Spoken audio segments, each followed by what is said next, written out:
coração e coração. Então, nesse primeiro momento aqui, nós vamos lembrar o tema da nossa conversa de hoje. Esse tema está no livro Vinha de Luz. Uma das passagens que Emmanuel vai fazer uma mensagem, vai dar uma mensagem sobre sem desfalecimento, que a gente não pode desfalecer diante dos sofrimentos da vida, E aí nós vamos começar a pensar sobre isso a partir de Paulo. Então, o que é o amor segundo Paulo? Eu acredito que todos nós já ouvimos, muitas vezes, mas Paulo, na carta aos Gálatas, ele diz que não nos cansemos, ele já começa advertindo aí, não nos cansemos de fazer o bem, porque a seu tempo ceifaremos se não houvermos desfalecido. Então é aquela ideia do não desfalecimento diante das angústias da vida, dos desativos da vida. Ali ficou muito claro, está bem claro, mas dá para vocês verem aí, que na epístola de Paulo aos Coríntios, ele vai trazer um dos mais belos cânticos que a gente já conhece, que a gente já viu várias vezes e já repetiu. Qual é o cântico que todo mundo já conhece, que todo mundo sabe, que todo mundo já ouviu, talvez não tenha prestado atenção? Ainda que eu fale a língua dos homens e dos anjos, se não tiver amor, serei como um bronze que soa ou como um símbolo que retine. Ou seja, se não houver sentimento naquilo que eu faço, de nada adianta. É só um barulho que eu produzo.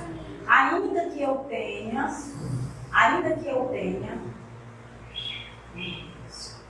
o dom da profecia e conheça todos os mistérios e toda a ciência, ainda que eu tenha tamanha fé a ponto de transportar montanhas, se eu não tiver amor, eu também nada serei. Essas montanhas, aqui nas palavras de Paulo, dentro do Espiritismo a gente traduz como montanhas de sombras, de imperfeições que nós temos, que são as montanhas que a gente deve transpor, Mas a gente pode também, não somente dentro desse símbolo, entender como as montanhas da vida que a gente tem que superar. Se a gente consegue superar, mas nessa superação não houver amor, então a gente ainda não tem o amor como Paulo quer nos falar. E ainda que eu distribua tudo que eu tenho, todas as minhas riquezas, os meus bens, por todos os pobres, se eu não tiver amor, eu não sou nada. Por quê? Porque eu posso distribuir para fazer proselitismo, para aparecer, para fazer propaganda, para fazer campanha de mim mesmo, Então, nessa distribuição dos meus bens, tem que estar embutido um sentimento muito forte, que é o sentimento de amor. Então, Paulo diz assim, mesmo que você faça tudo isso, o Zé Pretinho ali começou a pensar que ele ia desencarnar porque não fez caridade. Mas a caridade não é só a esmola, é a intenção que está por trás disso. E se eu entregar meu corpo para ser queimado, eu ainda posso estar com a ideia de que eu sendo queimado, eu vou ser glorificado ou então vou ser aplaudido pelos homens. Então, se não houver amor, eu nada serei. Então, como é o amor na visão de Paulo? Aí ele vai dizer aqui, o amor é paciente, é benigno. O amor não arde em ciúme. A gente às vezes tem ciúme do marido, da mulher, do amigo, da amiga, dos livros, da casa, das coisas, Então ele está dizendo, o amor não arde em ciúmes. Não se ufana, não se orgulha, não se ensoberbece, não se conduz inconvenientemente, não procura seus interesses, não se zanga, não se exaspera, não se aborrece, não se ressente mal, não se alegra com a injustiça, mas regozija-se com a verdade. Esse amor que Paulo fala, tudo sofre, tudo crê, tudo espera, tudo suporta. Esse é aquele amor que a gente talvez ainda não aprendeu. Mas Jesus é a expressão desse amor. Quando ele diz, ninguém tem amor maior do que este, Ninguém tem amor do que este de dar a sua vida pelos seus amigos. Está lá em João 15, 12 a 21. Ninguém tem amor maior. Jesus teve esse amor, porque ele disse que deu a vida pelos amigos. E de fato, o que ele fez foi dar a vida pelos seus amigos. E a gente vai ver por que Jesus chamou os discípulos de amigos. O meu mandamento é este: amem-se uns aos outros como eu vos amei. Ninguém tem amor maior do que aquele que dá a sua vida pelos seus amigos. Vocês serão meus amigos se fizerem o que lhes ordeno. Já não os chamo de servos, porque o servo não sabe o que o seu senhor faz. Então, olha a ideia, né, de Jesus para falar de amor, o tamanho do amor que ele tinha pelos discípulos, e ele não os considerava servos, nem subalternos, nem subordinados. Considerava os discípulos como amigos. Então, amigo é aquele a quem a gente confia, é aquele a quem a gente se dedica e é aquele que conta tudo do meu Pai. Então, ele não escondeu nada dos discípulos, porque ele revelou tudo que o Pai havia revelado para ele. Então, ele está dizendo: não há amor maior do que dar a vida pelos amigos, dar a vida pelo Pai e trazer as informações do Pai, que podiam ser sigilosas só para ele socializar com eles. E aí ele lembra: esse amor tem que ir bem além, amar os vossos inimigos. Fazer bem, isso não é fácil. Isso, dito assim, é um poema, é uma melodia, fica uma música nos ouvidos da gente. Mas bendizei os que vos maldizem, fazei o bem aos que vos odeiam e orai pelos que vos perseguem. Assim serão filhos do vosso Pai. E isso a gente repete, a gente escuta na casa espírita, a gente escuta na igreja, a gente aprendeu desde pequenininho lá no catecismo, a gente aprendeu na evangelização. Entretanto, a gente não faz, né? Na verdade, quando a gente tem um inimigo, a gente sequer ora por ele. Talvez fosse a maior dedicação de amor, a exemplo que Jesus fez, era orar pelos inimigos, aquelas pessoas que nos fazem mal. E isso não é tão fácil, porque primeiro você se magoa, se melindra, se exaspera, né, como ele diz, não é paciente, não espera o outro cair em si e não ora. Eu vou orar por quem me fez mal? Eu vou torcer e vibrar por aquela pessoa que me fez mal? Não. Então, aí o Paulo, na carta aos Coríntios, diz: mas agora permanecem três coisas: a fé, a esperança e o amor. Essas três coisas estão imbricadas, mas elas estão dentro do amor. Porque quem ama desenvolve melhor a sua fé. E quem ama tem esperança no futuro, né? Então, Paulo está sempre lembrando a gente sobre a grandeza deste amor.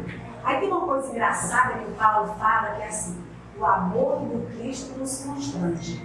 A gente fica em maus lençóis, olhando tudo que Jesus fez, tudo que ele viveu, e ele não rebateu, e ele não revidou. Aí ele diz: o amor de Cristo nos constrange, porque agora nós pertencemos a Cristo e vivemos para fazer a sua vontade. Então, é tão constrangedor a gente saber, né, que pertence ao Cristo, mas a gente não faz a vontade dele e não faz a vontade do Pai.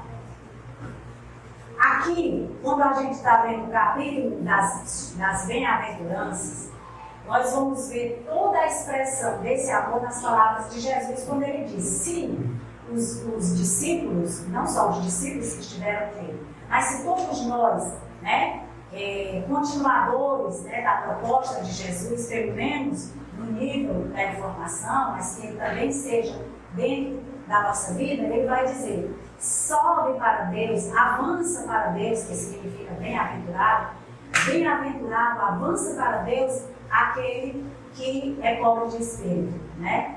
E a gente até entende que pobre de espírito é uma coisa diferente, mas a pobreza, o espírito é humilde, é pobre, né? Então, bem-aventurados aqueles que são pobres, aqueles que choram, não como Zé Brente ali se rasgando porque recebeu um diagnóstico, né, que ia morrer, mas aqueles que choram sem se desesperar. Também ele fala dos humildes, né, que receberão. Felizes as pessoas humildes, pois receberão o que Deus tem prometido para eles. Felizes as pessoas que têm fome e sede de fazer justiça, pois ele as deixará completamente satisfeitas. E está traduzido. Felizes as pessoas que têm misericórdia dos outros e compaixão. E talvez seja uma coisa que a gente é indulgente. É ter misericórdia dos outros, né? É ter compaixão. A gente muitas vezes até sabe que as pessoas passam dificuldade, passam necessidade, estão com problema, mas nem sempre a gente se compadece, porque a gente vive tão dentro de nós mesmos que você, por exemplo, leva lá isso aqui para fulano, mas você não quer saber como é que o fulano está, qual é a dor que ele está sentindo, o que é que ele está precisando. Às vezes a esmola física, ela não é de todo a necessidade que a pessoa tem. Então, se compadecer do outro, né? Ter compaixão. Felizes as pessoas que têm o coração puro, porque elas verão a Deus, as que trabalham pela paz, as que sofrem perseguição. E aí Jesus está, nesse sermão do Ajuste, as duas partes do Novo Testamento. Felizes são vocês quando alguém insultar você, porque você é espírita, porque você é católico, porque você é protestante, porque você se dedica ao trabalho do bem.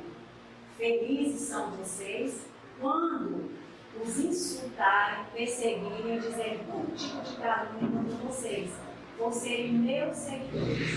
Fiquem alegres e felizes, pois uma grande recompensa está guardada no céu. E eu acho até que essa felicidade ela vai mais além, não é só porque eu estou esperando ir para o céu. Quando a gente faz as coisas só esperando ir para o céu, ou ir para um lugar feliz, né? Talvez no meio disso ainda tenha algum sentimento de sombrio. Porque eu tenho que fazer as coisas para ver os outros felizes. Para eu saber que a pessoa ficou feliz, se sentiu bem. E não porque eu quero ser boazinha, e mostrar que sou boazinha e buscar um lugar no céu. Dentro ainda do sermão, ele vai falar sobre o sal e a luz. E aí a gente também já leu essas passagens. Vocês são o sal da humanidade, mas o sal perde o gosto. Então, se a gente não tem esse sal dentro da gente, como é que a gente vai ser sal para a humanidade? E como é que a gente é sal para a humanidade? Por exemplo, não adianta a pregação. Aqui a gente está fazendo o quê? A retrospectiva de algo que todo mundo já conhece. Mas o que é importante para nós, o que é que nos eleva e o que é que nos faz nobres junto a Deus? É exatamente servir de modelo para a humanidade. Então, quando alguém olha para você, não vê suas palavras, não vê seu repertório, mas ela observa o que você faz. E quando você faz algo, né, com amor, com boa intenção, o seu campo energético se aumenta de certa forma, que invade o campo energético do outro. E muitas vezes, eu me lembrei agora do Chico Xavier, quando passava passeando com alguns amigos espíritas lá em Uberaba, tinha um mendigo na rua catando lixo. E aí ele disse aí ele saiu, deixou o grupo e foi lá.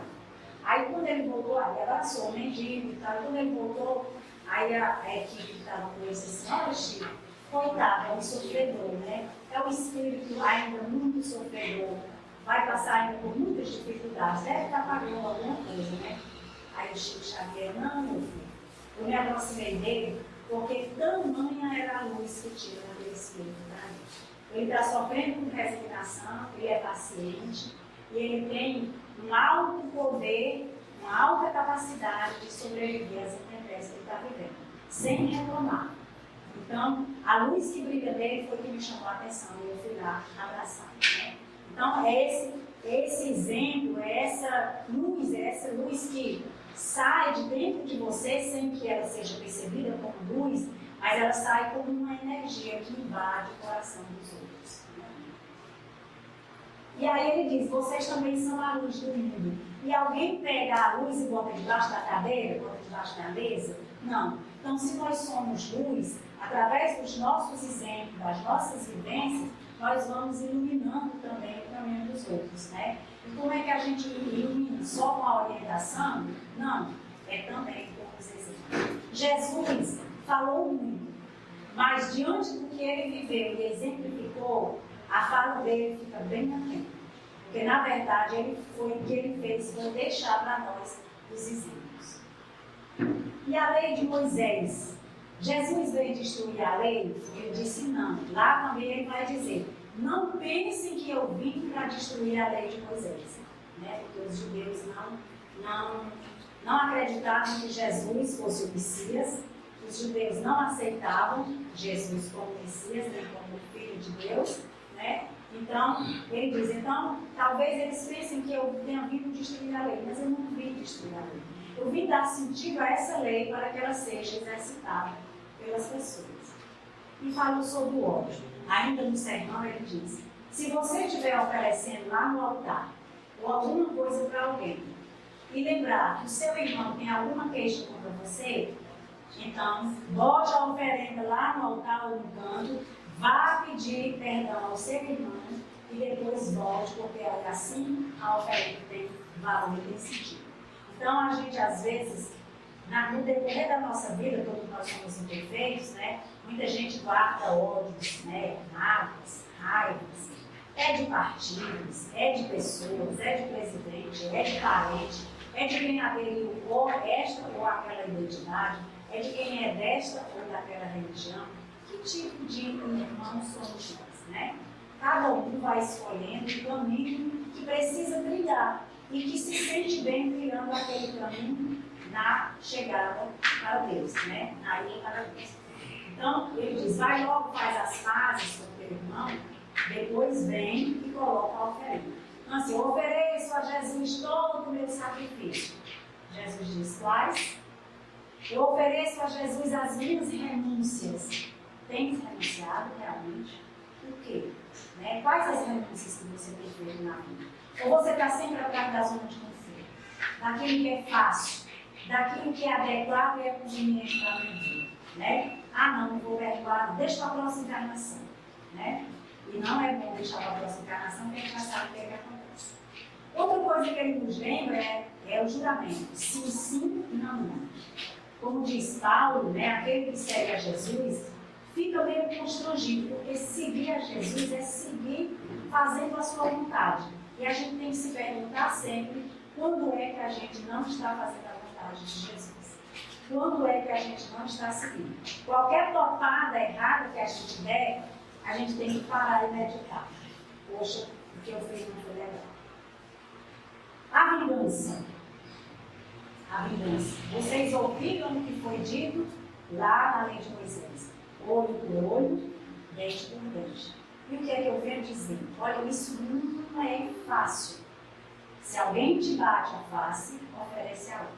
Quem de nós, aqui nesta sala, quem de nós tem a facilidade de aceitar alguém bater na sua face, causar injúrias, né, dizer injúrias com você, levantar falsos a você, para fazer mentiras, né? E você ficar ali, não, pode vir, que eu aceito. Eu me lembro disso no dia do que eu levei o golpe, né, do banco, de 10, não foi do banco, né, foi de 10 mil reais.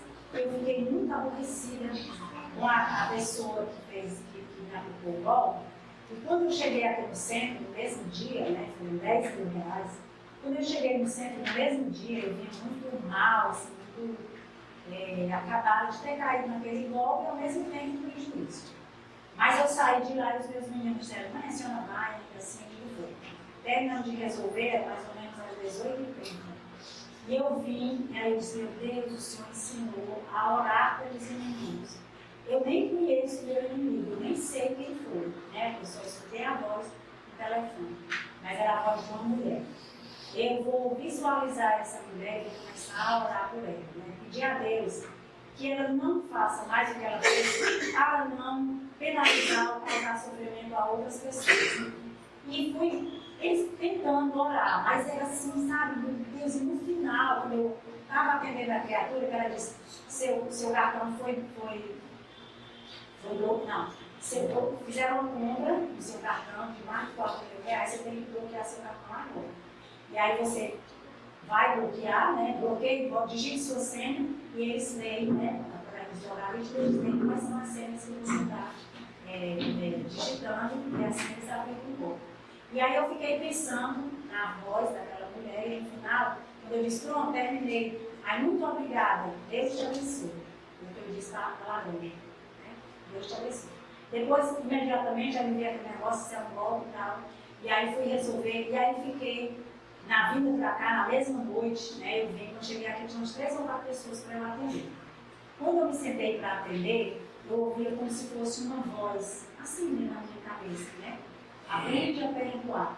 E lembrava das palavras do Chico Xavier, quando aquele sócio foi reclamar dele, para ele, que o sócio dele tinha roubado ele, né? Eles tinham uma sociedade e o sócio fez um grande roubo. E aí o Chico Xavier achou graça e disse para ele assim, meu filho, você está só devolvendo. Aí eu me lembrei, eu acho que eu estou só devolvendo. Vai ver que na outra encarnação, né, eu tenho consciência, né, de que tenho primado, né, lutado pela honestidade.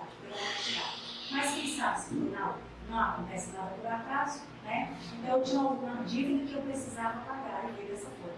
E eu tinha que orar pela criatura.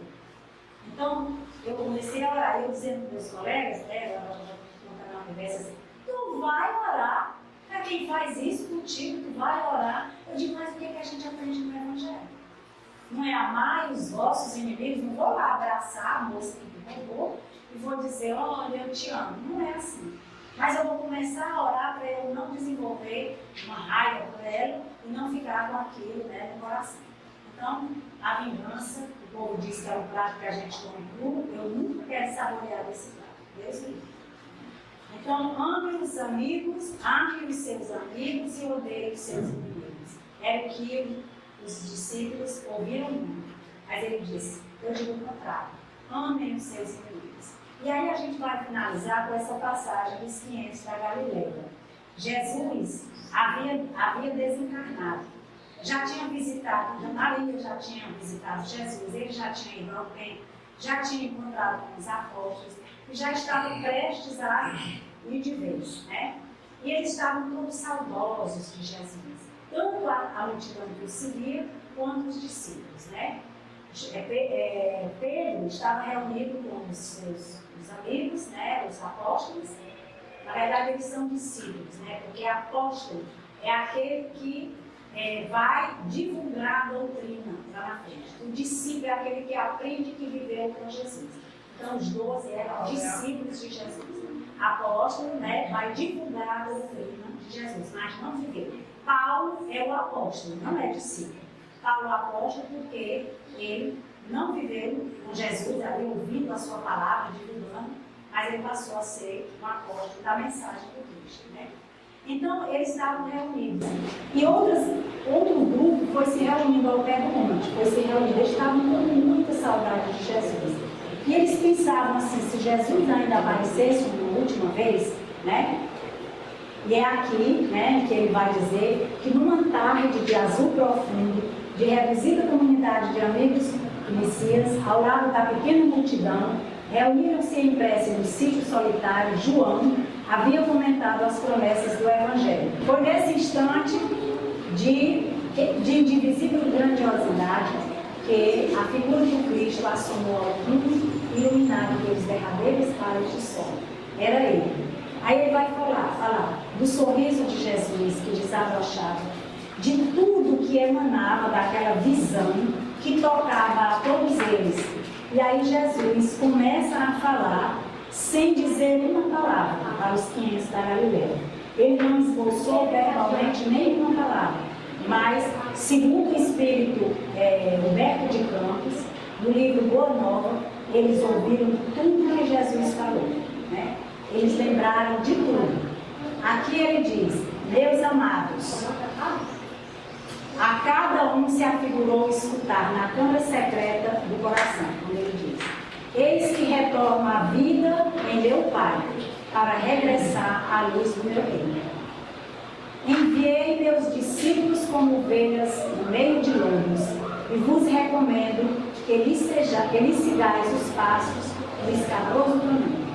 Depois deles, é a vós que confio a tarefa sublime da redenção, pelas verdades do Evangelho. Eles serão os semeadores. Vós sereis o fermento divino. Esses que seriam semeadores desencarnaram logo depois que Jesus desencarnou, porque eles foram pregar. Aqueles que foram para Éfeso, né, as primeiras comunidades cristãs, quase todos morreram de mortes bastante trágicas, né, porque eles foram os primeiros enviados. Ele disse, esses aqui, mas Jesus disse, eu envio como lobos no meio de cordeiros, né, como cordeiro, aliás, no meio de lobos. Ele diz, depois deles, é a vós que confiou a tarefa de redenção pelas verdades do Evangelho. Eles são semeadores, vós sereis o fermento divino, instituo-vos os primeiros trabalhadores.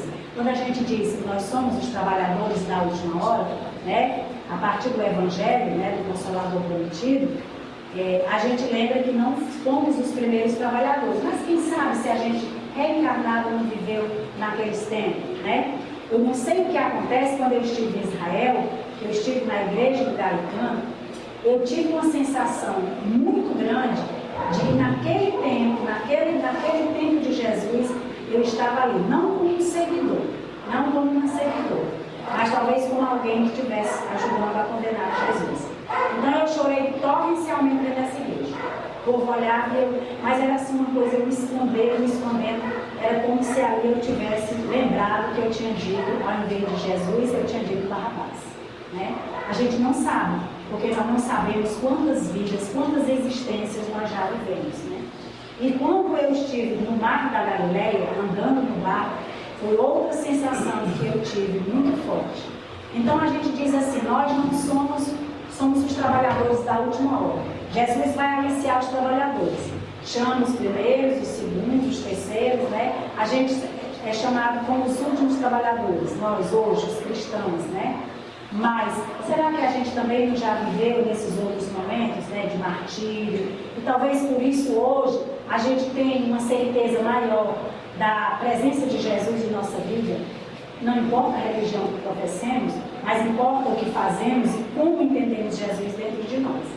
Aí ele diz, eles, para entrardes na posse desse tesouro celestial, muita vez experimentarás o martírio da cruz e o fel da ingratidão. Hoje a gente digamos assim, a gente não enfrenta mais esses grandes martírios, mas talvez no passado sim. Negai-vos a vós mesmos. Aqui é onde está o cerne da nossa conversa de hoje. É nessa fala. Negai-vos a vós mesmos. Como neguei a minha própria vontade. E a gente normalmente não renuncia, não faz sacrifício, não nega a nós mesmos, né? Tomai a vossa cruz para seguir. Vossas sendas estarão repletas de fantasmas, de aniquilamento e de visões de morte. O mundo inteiro se levantará contra vós, em obediência espontânea às forças tenebrosas do mal que ainda lhe dominam as fronteiras. Ele vai dizer aqui que essas pessoas vieram na ciência, na religião, que elas vieram em todos os ramos do saber. Eu fiquei me lembrando dos iluministas, porque eles tinham muito medo de não cumprir a missão deles. E ele vai dizer aqui, sereis escarnecidos e aparentemente desamparados. E hoje a gente reclama quando o pessoal diz, vocês espíritas e tal, a gente não tem nem que reclamar. A dor vos assolará as esperanças mais caras. Andareis esquecidos na terra, em supremo abandono no coração. Não participareis do venenoso banquete das posses materiais. Sofrereis a perseguição e o terror. Tereis o coração coberto de cicatrizes e de trajes. A chaga é vosso sinal. A coroa de espinho é o vosso símbolo. Quando você lê isso, você diz, poxa, então Jesus explicou tudo isso para a gente, e essa mesma mensagem Allan Kardec recebe quando na época da codificação da doutrina. Que ele seria escarnecido, que ele seria traído pelos próprios companheiros, né? E aí ele vai falando disso, ele diz, mas no desenrolar das batalhas sem sangue do coração, quando todos os horizontes estiverem abafados pelas sombras da crueldade, dar-vos-ei da minha paz, que representar o mundo. né? Fala dos golpes, né, que a gente vai sofrer, né, que a humanidade tem sofrido, os seguidores de Cristo. Você vê hoje, por exemplo, o Papa Francisco, dentro da própria igreja, ele tem uma corrente de seguidores que acredita na humildade, que espera a transformação que a igreja precisa passar, porque já foi cruel em muitas épocas, mas há um grupo de católicos que não acreditam ou que não aceitam muito as mudanças que o Papa quer fazer. E o que é que o Papa quer fazer? Ele quer trazer a mensagem viva do cristianismo para a vida das pessoas. A humildade, o amor, a quebra dos rótulos, porque essa igreja é católica, essa é protestante, essa... Não, ele quer trazer a união dos irmãos. Ele quer trazer a inclusão, né? E trabalhar a humildade para que as pessoas vejam também que é necessário essa humildade. Então, ele é um dos seguidores. O Papa pode ter sido um dos 500 da Galileia, né? Já ter vindo várias vezes. O João Paulo II, que foi visto pelo Padre Pio como sendo o Papa, que seria o Papa futuro, ele só tinha 33 anos, quando ele vai visitar o Padre Pio, e o Padre Pio diz: eu vejo a coroa do papado na sua cabeça. O faraó é tiro, não era ele João Paulo II. E ele vem trazendo uma mensagem bem diferente do restante do papado. E depois o próprio Francisco, né? Com certeza, eles vêm seguindo mesmo essa doutrina, né? Bom, aí ele vai falar sobre isso, depois vocês vão ler, né? No final, ele diz bem aqui, ó. Onde é que essas pessoas vêm, esses trabalhadores do bem? Nas artes, nas ciências, plantaram concepções novas de desprendimento do mundo e de belezas do céu. E no seio das mais variadas religiões da terra, continuam até hoje, revelando o desejo do Cristo, que é o de união e de amor, de fraternidade e de concórdia. Então, para a gente seguir Cristo, não precisava estar em nenhuma igreja, em nenhum templo. Mas como nós somos ainda muito imperfeitos, as religiões ainda são a necessidade que temos de nos ligar com Deus, nos ligar com Jesus. Então, Paulo de Tarso e Maria de Magdala foram os dois maiores representantes e seguidores do Cristo logo naquela época, né? E aí, a gente termina com o sofrimento de Maria de Magdala com a própria Jesus, né? Então ela vai e diz: Senhor, eu ouvi vossa palavra consoladora e venho ao vosso encontro. Isso está no Boa Nova também. Tendes a clarividência do céu e podes adivinhar o que tenho vivido. Sou filha do pecado. E aí a gente hoje condena tanta coisa, né? E Jesus não condenou Madalena. Sou filha do pecado e todos me condenam, entretanto, mestre, observai como tenho sede do verdadeiro amor. Minha existência, como todos os prazeres, tem sido estéril e amargurada.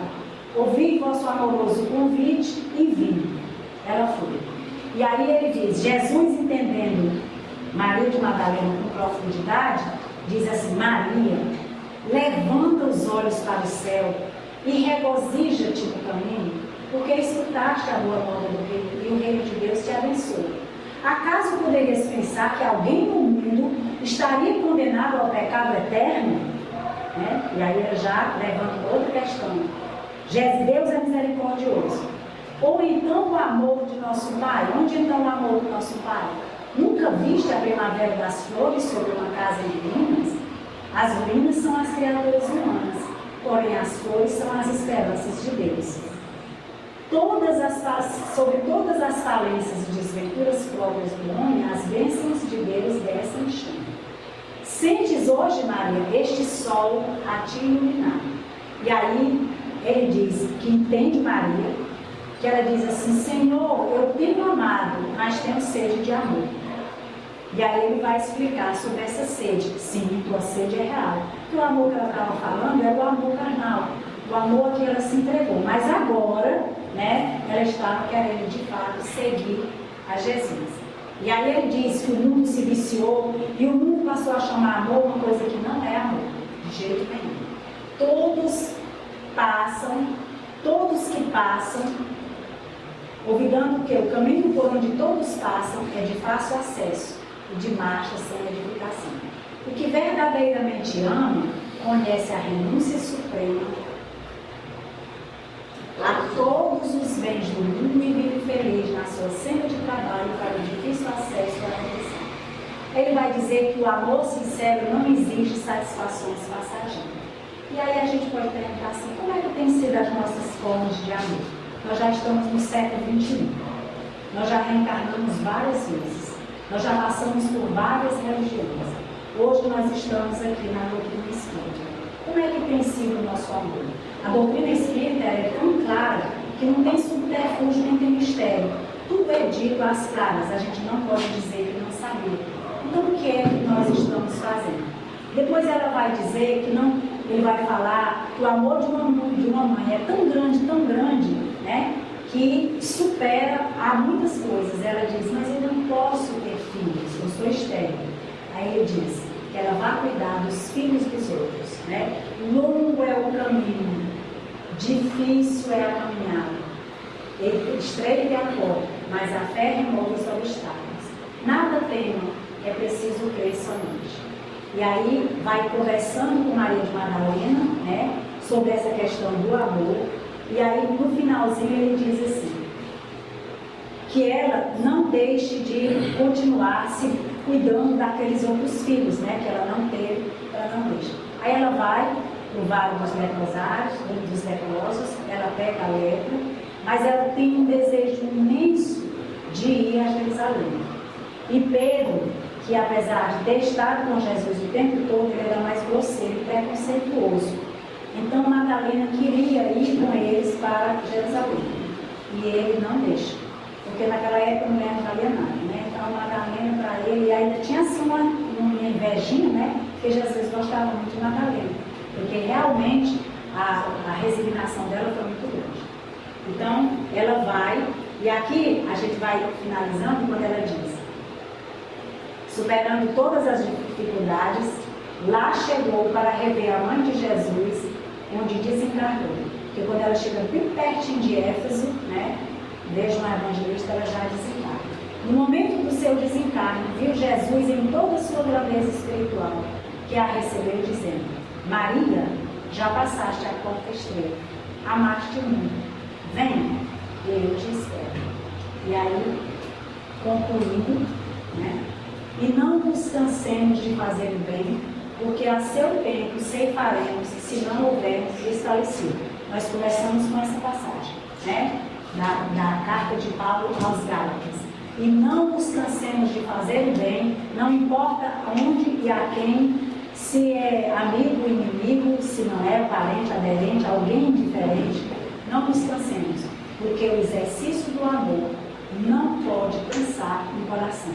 Então Emmanuel pega essa passagem de Paulo, né? E não nos cansemos de fazer o bem, porque a seu tempo ceifaremos, se não houvermos desfalecido, para que a gente possa, de fato, encontrar esse reino de Deus já aqui na terra. O exercício do amor verdadeiro nunca pode cansar no coração. Então, quando alguém nos apedrejar, quando alguém falar mal de nós, quando alguém dentro da casa espírita, dentro da igreja, dentro de algum lugar, nos for indiferente, nos tratar com uma certa indiferença, quando em qualquer lugar que estivermos, percebemos que alguém nos humilha, lembremos, o exercício do amor verdadeiro, nunca pode cansar no coração. Então, muito obrigada, era o que a gente tinha preparado para hoje, apesar do avançar da hora, mas que a gente lembre do que é de fato o verdadeiro amor.